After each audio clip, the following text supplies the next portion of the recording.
Okay, this is the second video on the concept of even and odd functions.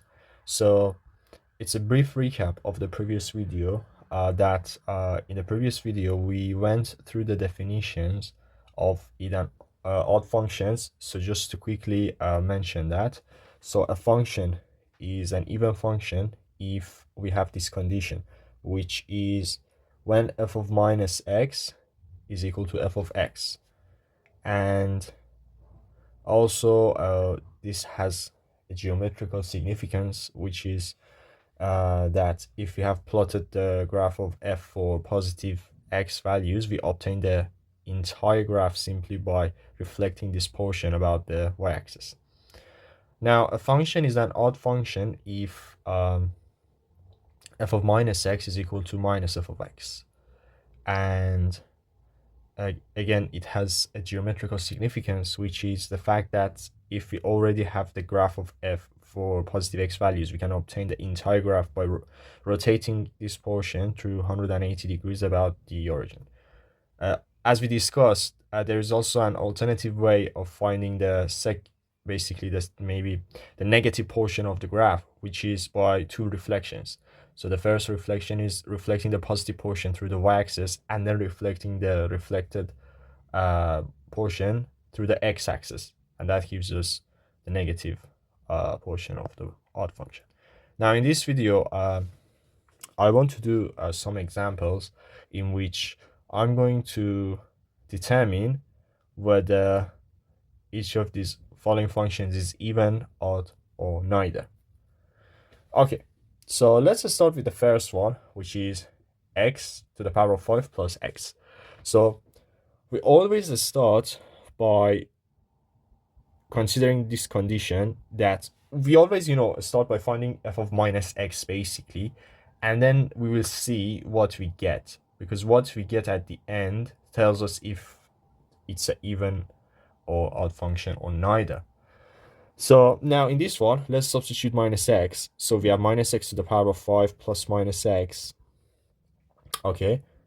Now we can write down minus x to the power of 5 as minus 1 to the power of 5 times x to the power of 5, because, it's just the same thing. And we write the second one as usual, also just minus x. Okay. Now, if we want to calculate this, then what is going to happen for us is that we are going to get, because minus 1 to the power of 5 is just minus 1. So we have minus 1 times x to the 5. And then here we have plus minus x, which is just, minus x. And just to simplify this, minus 1 x to the power of 5 is just minus x to the power of 5 minus x. And, this is exactly minus f of x. So, because if you negate this function, f of x, then you will get minus x to the 5 minus x, which is exactly what we have got. And this implies that this is an odd function. So,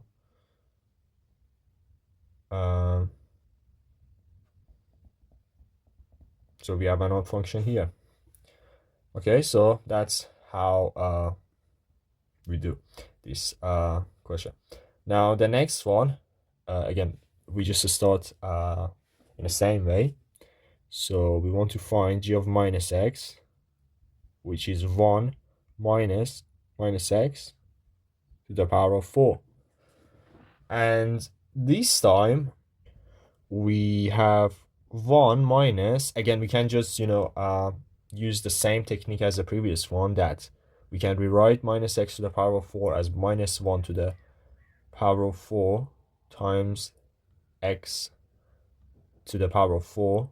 And what is going to happen this time is slightly different, because minus 1 to the power of 4 is just 1. And so remember that here there is a negative sign. So this number inside the parentheses gives us 1. And then minus that is just minus 1. And x to the power of 4 is just x to the power of 4.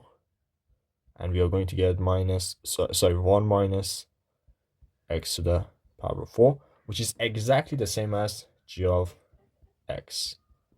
So therefore, we have an even function this time.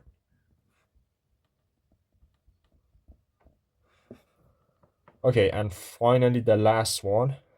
In this one, we have h of x, which is 2x minus x squared.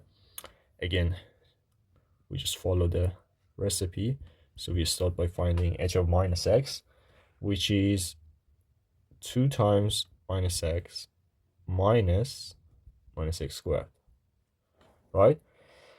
And okay, so 2 times minus x is just minus 2x.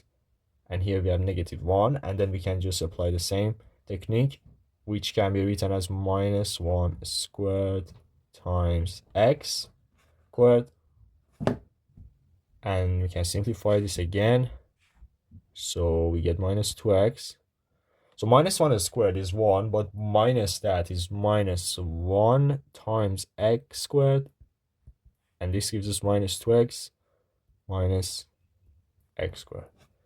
Okay, so this time, this is the interesting case. I should have said that. Maybe I should have said that before, doing the question. But anyway, so this time what we get is neither, this is not h of x, nor, sorry, this is, this is neither h of x nor minus h of x. Just remember that if this function were an even function, then we would get this, which is minus h of x, or if this function were an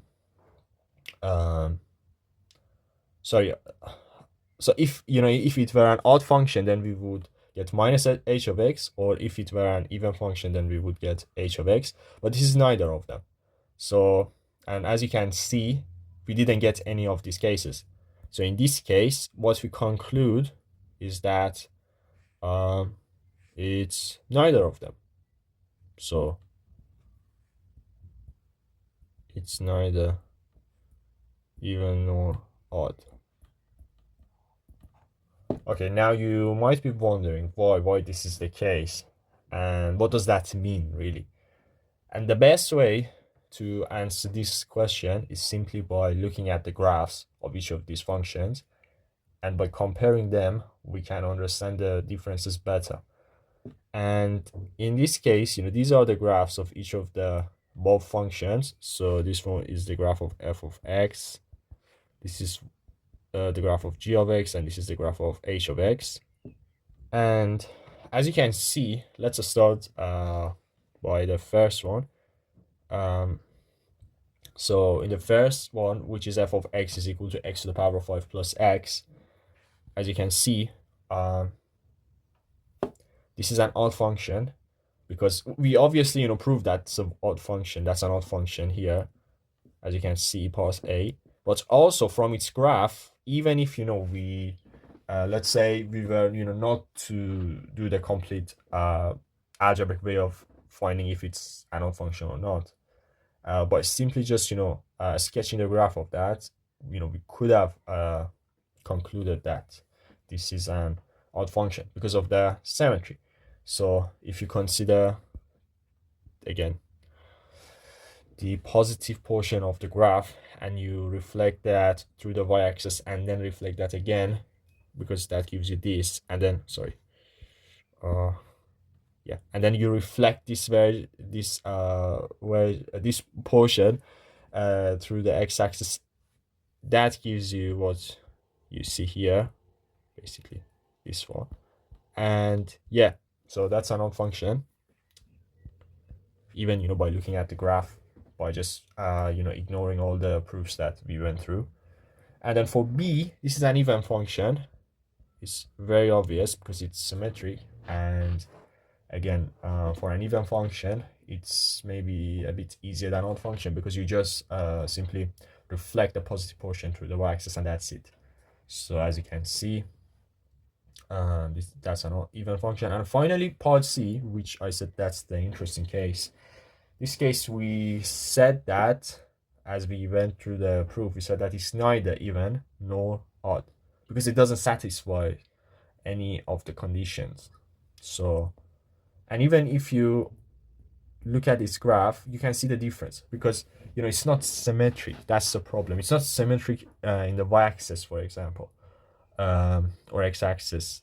If you were, because for odd is a bit different. But anyway, as you can see, it's neither. And so yeah, that's the difference, because there are also many functions that exist and are not even or odd.